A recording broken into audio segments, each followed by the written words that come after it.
My friends, I want you to look very closely. Can you detect the hidden buttons or springs that cause these swords to telescope or collapse? Can you? Now, the reason I ask that question is that evidently that's the theory in the mind of a great number of people. Just like this letter writer, Lois Kettner of Juneau, Wisconsin. Because she writes, "Dear Mr. Baker, some time ago, you had a sword swallower on your show. And ever since then, we've argued whether or not she really swallowed swords or did the blade simply slip back into the handles or something. Give us the real lowdown, please. Sincerely, Lois Kettner." And Lois, you're not the only one who kind of doubted the authenticity of this. Now, there were many letters who came with the same thing. Even my wife said when I got home that night, what was the trick to that thing? This time it must be done absolutely convincingly for all of you. And in order to convince you, I have called upon the queen of sword swallowers, Estelline Pike. Now, Miss Pike, you have been all over the world in big cities, and you've had skeptics come to you saying, what is the trick? What is your answer, please?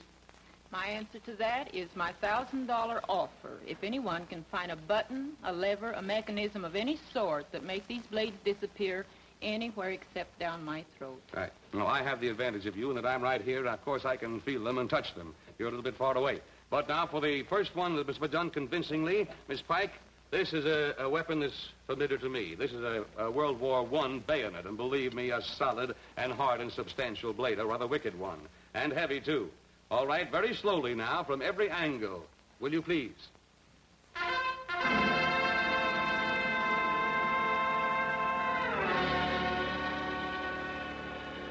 Would you turn a little this way? There. Turn around. It is not going down the back in any way.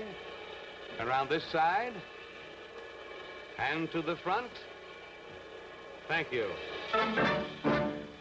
That, of course, would convince me. Perhaps you still have a skeptical mind out there. And so from the kitchen, we have an implement here that appealed to me. All of you housewives will know that there's no place in the world for that handle to go except down the throat of Miss Pike.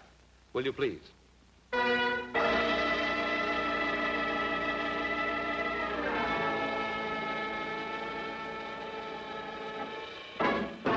Thank you. And now, just for a final clincher, this you could not possibly doubt. Miss Pike is the only sword swallower, male or female, in the entire world, who inserts down her throat a blade and bends that blade while it is in her throat. Watch closely, if you please.